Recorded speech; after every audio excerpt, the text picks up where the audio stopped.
Stealth games is my favorite genre, and I always love when a new game or a returning game comes out with something special. And I have to say, Styx here gets the job done.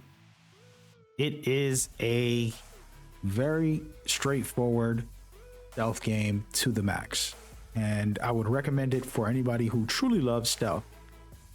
If you're looking for action or anything of that nature, I don't think this one's for you. But if you really love stealth, they really put in a lot of time and care for that. I'm going to break down what this game offers. This is going to be a review, but also somewhat of a tutorial with some different things that I want to present for those who are interested. All right, so welcome in, get cozy. Let's dive into this review. In the background, you're watching me play. This is an early stage area, and there's a lot of enemies, and I don't know what's going on. And I was learning the controls, learning the game, and I realized, this studio really cares about the stealth element. And it started making me think about the fact that there isn't a lot of true stealth experiences anymore. People just use the mechanic casually in games, and it's not really true stealth. This game does offer stealth. You can carry enemies. You can, use acid to burn their bodies so they'll disappear. You can do things like steal, pickpocket from them. When you grab an enemy, one of the cool things is you can go for just a takedown and it's going to be loud, or you can hold the button and end up doing a stealth takedown, which is exactly what is best because that's key. As you can see right there, the meter's going up. That's how you do the stealth version of the takedown. Then they have challenges like the big guy who you see on the left that I didn't want to alert, which I ended up getting caught for a second. They saw the dead body, but the big guy I cannot take out personally. So it's an interesting concept to make it so that, okay, big guys you can't take out with one takedown, you're going to have to do something else. And that's where you can sneak in and poison their food, little things like that. Use their environment to kill them. Very cool methods. As you can see in this scenario, I'm pickpocketing the guy before I take him out so I can get some extra upgrades and things like that. The guy on the left behind me is too big to take out completely. If I stab him, he's going to come and attack me. And so these mechanics to me are what makes it worth it in the game. And there's way more, and we'll get into that. But the way the levels are designed and the systems that they specifically make really tell you, hey man, we want you to have a true stealth experience. Enjoy. You have tons of gadgets, things like sand, bottles. You can even go invisible. You have darts and much more, like a clone and a lot of great tools in your kit. I'm not going to show late game content because I don't want to spoil the story specifically, but we'll get into some of the map and different things as we go. Again, you have a grapple. This is early, so hopefully that's not a spoiler for people. Don't worry, we're not going to talk about the story too much, but I just wanted to mention the gameplay and give people a reason on why you might want to play this game.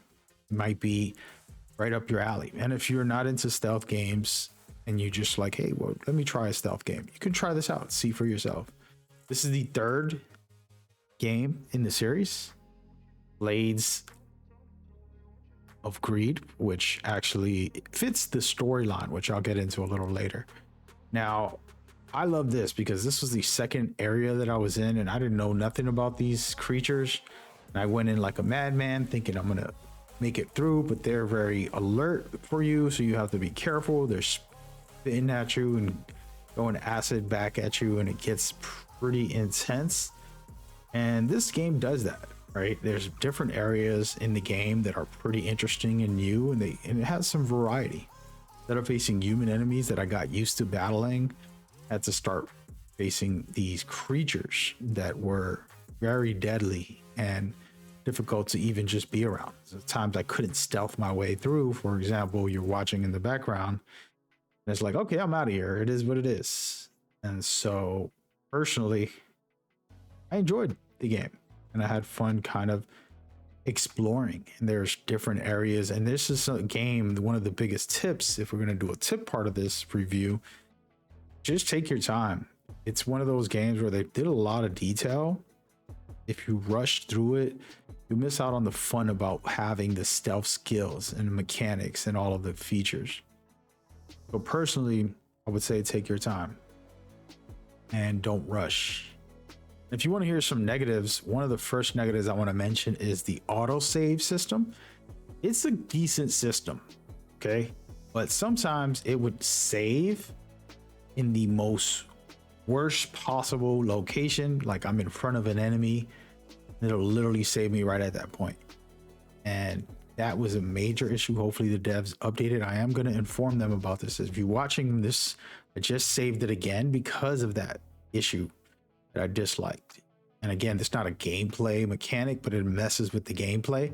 And so I ended up manually saving every chance I got so that I wouldn't have to redo a whole area because they put me in a wrong spot or something silly happened.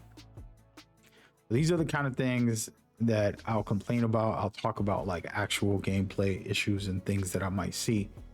But yeah, it's very carefully crafted areas, and they wanted you to feel freedom. So like you have a double jump and very cool wall climb. You have the grapple.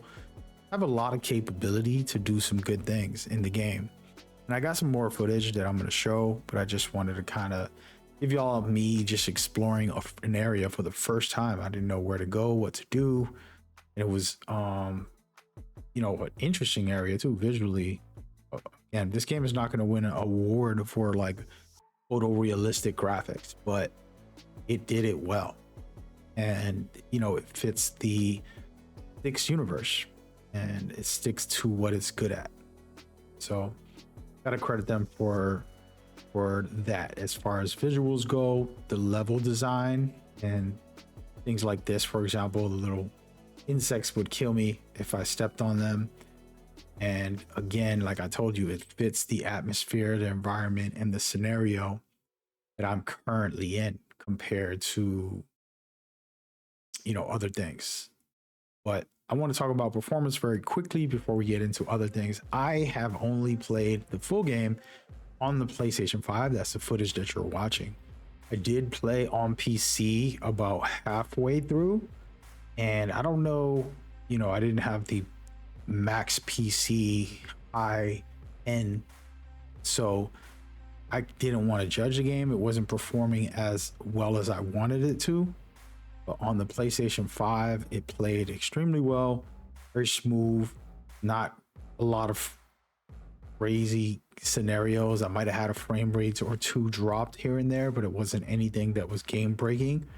Didn't have any crashes and no bugs outside of the autosave, which saves in random places and can be a problem.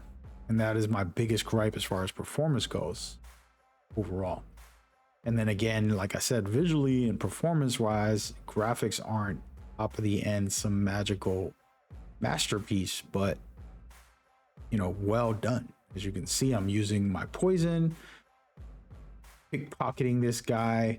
I'm gonna let him get taken out over there while I watch. And we're gonna get into some other things with the game to help those new players that might get interested and wanted to try this game out in a second. But I wanted to mention the story just a little. Of course, I'm not going to spoil it. It's called Blades of Greed. And if you don't know who Styx is, he's a pretty greedy guy. So it fits the theme. And in this game, you know, you get introduced to wanting to have some powers. And so that is kind of what it's all about. And I think that they did a good job with the story, kind of relating that to the title in many ways. It's more than one way, by the way. But they don't just give you the game and just say, hey, this is what it is or what it isn't. It actually throws you into a cool universe with a bunch of characters. Even though you're a smart aleck and like some semi bad guy / good guy, it's interesting universe. It's the best I could say. For me, I play it for the stealth, but I thought, hey, this was a cool story and a nice send off for Styx to be the greedy man that he was, or is he? That's the question I'll leave about story and different things like that. Now, I did want to mention, how does this play for a stealth fan? And I want to kind of get into that and like expectations and things you can do. It's just pretty straightforward stuff, right? Like get to cover, do a takedown, knock someone out. You can carry them, hide their body if you wanted to.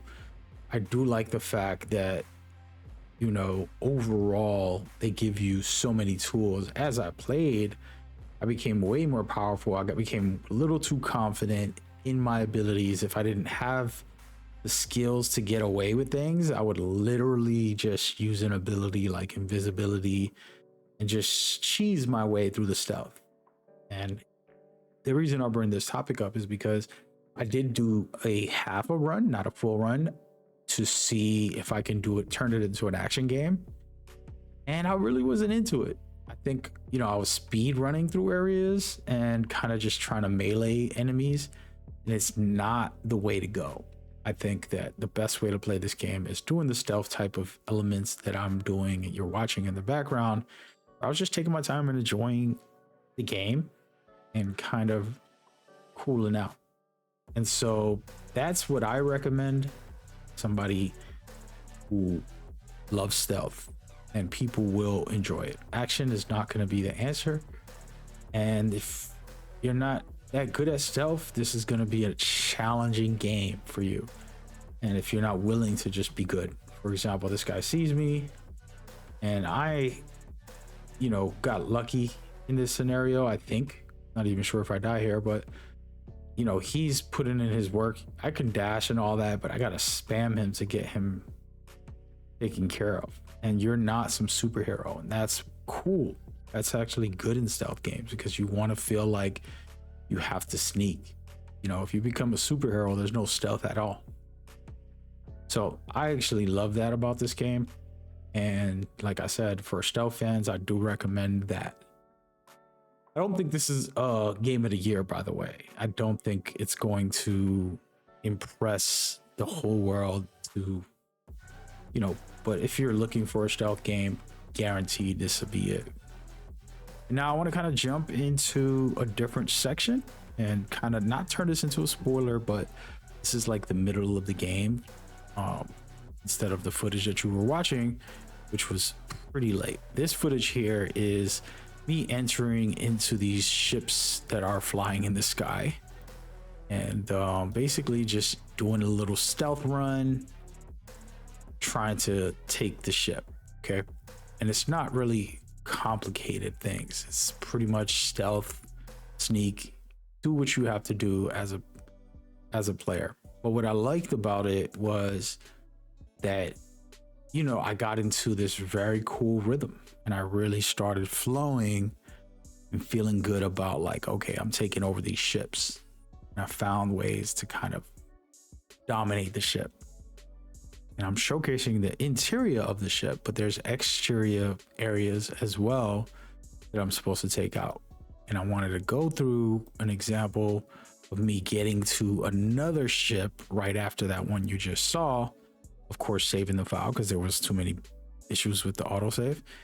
And here I'm getting put in situations where there's multiple guys and I don't know who to get first, and the other guys moving in and out. I got to be very careful. I don't want to get caught by one or the other. So I'm taking my time in those scenarios.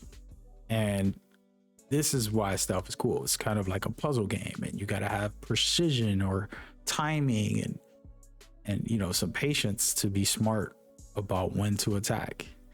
And this is a skill in itself. And this is something that is very good as far as like getting to the flow state.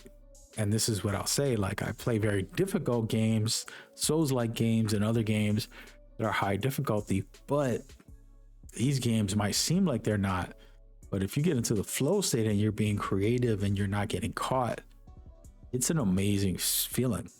And so I recommend this kind of thing where it's like, oh wow, they designed it. It's the same ship, different enemy placements and different ways to infiltrate the base or etc etc.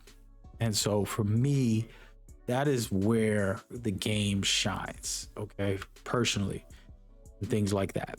And so as you can see, I figured out a way to take out both of them. Even though there isn't dual takedowns, I found my way. Okay. And this just happens throughout the game where I figure out some things. And now I have a heavy enemy who basically is impossible to take down unless I poison him. If I don't poison him, which I'm going to do right here, and then I find my way to sneak right behind him and allow him to basically die off. By the time, you know, it takes about 10 seconds and then the poison kicks in and he'll fall over. So as he eats it right there, got him locked in, and that makes it, you know, the puzzle solving pretty much aspect. And sure, it's not some headshot trick shot 360 no scope, but it is a method. And those are the fun and interesting things that I personally love and enjoy about these stealth games. And they do that throughout the game in different ways with different mechanics and different elements. Again, no spoilers for the story, no spoilers for the full experience, but I did want to showcase it. And then we're going to show you something a little wilder here. I went a little crazy in the bigger ship, the final ship of this area, where my job is to take down multiple enemies and basically get to that to shut it down. And these are the type of things that this game offers consistently, and you're capable of really getting deep into your bag as a creative player. I've gotten to the point in gaming where I wouldn't want to say I'm an expert or anything like that, but having the creativity and making it fun and interesting for myself and for other players is what matters. And so when they give you the tools, it's very good. So I'm going to showcase some tools speaking of that. And so these are pretty much the overall breakdowns when it comes to the abilities. You have your invisibility, where you can just sneak around without getting seen, and you can buff that up, which I'll showcase in a minute. Then you have your cloak, which distracts them and kind of sets it up. You got rebirth, which allows you to respawn at that location. And you got mind control. You can control players, and then goblin reflex and much more. Now this is in the middle of the game, so you're only getting to see a piece of it. As you can see, there's tons of different skills that you're going to be capable of throwing together for your playstyle and however you feel you want to play. And then there's buffs, things that will just enhance your abilities as you go. Okay, so it's pretty cool. They even give you a rune system where you could upgrade and really lock in for that. And that's where this game, to me personally, I know it depends on your taste and your preference and all that good stuff, but for me, it shines well. I feel like they did a good job giving us this experience. And so that's why I personally enjoyed it. Okay? Now, as far as a rating goes, it's hard for me to judge a game like this for other people. One of the coolest things about me is I know my taste. I know what I enjoy. I know what I like. I know what I'm into. Not everybody has that as a actual thing. So again, if you're not into stealth, I'm not sure how you'll like this. I can only speak on somebody who does. And so for me, it's a solid 8. Okay. For somebody who doesn't like stealth, they'll drop it down to a 7, maybe even a 6, just because they're like, I just want to shoot some things. And it's like, well, you don't have any guns in this game. So those are the kind of conversations that we got to have about gaming and in general. And it just makes me think as I do these reviews. I did ask the studio, shout out to the devs and the PR management who sent me a copy of the game. Really much appreciate that. But you know, I wanted the code. I said, hey man, I want to check this game out. I really love stealth and I want to see what's going down.